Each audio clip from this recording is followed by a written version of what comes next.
Hey friends, I'm Coach Natalie Carey. Today I'm doing your 4-minute 5 for the half Turkish getup on Tonal. First off, you want to bring the arms all the way down to the floor, give them a little shake, make sure that they are safely locked into place.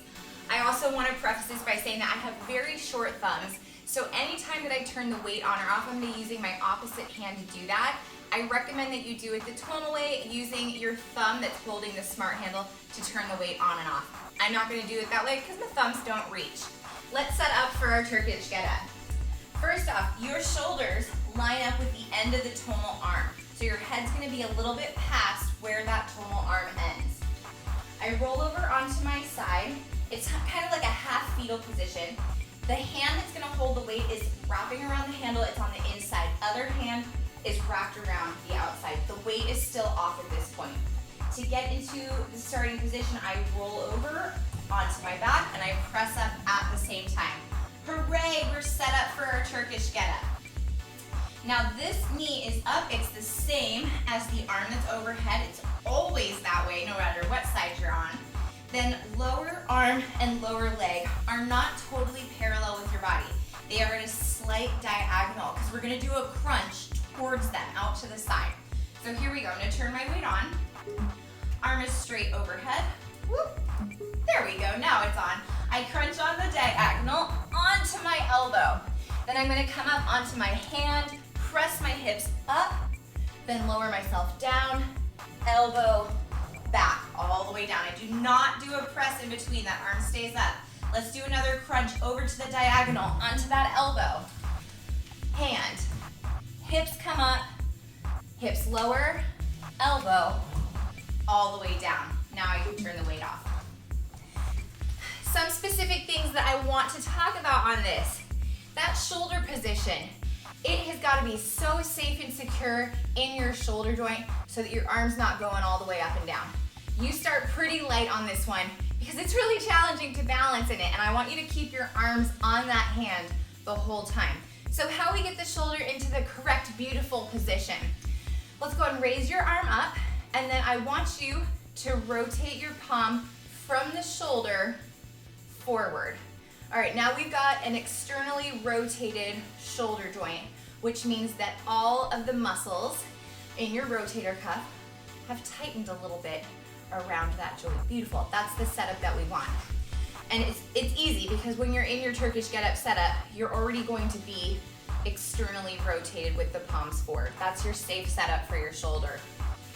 The other thing I want to talk about is your hip flexors want to help out so much. Your abs, your obliques, the hip flexors, they're all working, but your hip flexors want to do all the work. So what will happen is your foot will raise up off the floor as you're sitting up here, and we don't want that. We want you driving your heel into the floor as you do your sit-up, all right?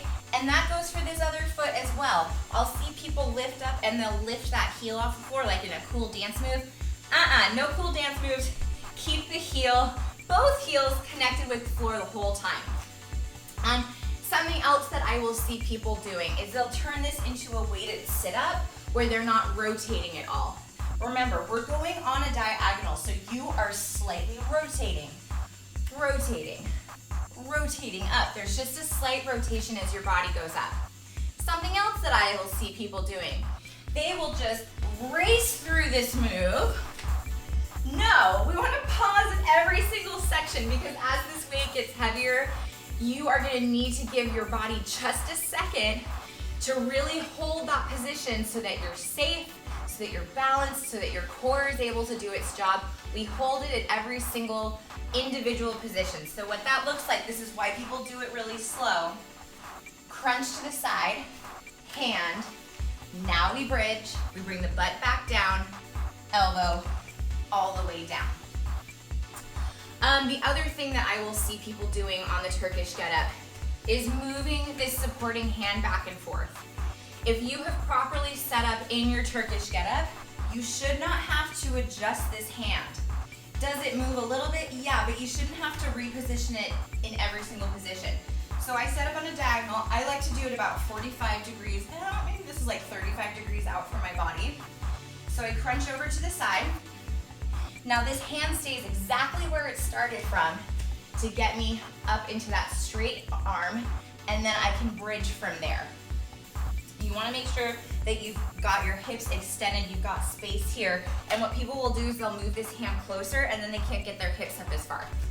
So keep your hand in the exact same spot. All right, let's do this on the other side so that you can see what it looks like. This is my party side, my more challenging side. We're gonna start by rolling from our half fetal position. Remember, this hand wraps around to support it. Shoulder is lined up with the end of tonal. I turn my weight on.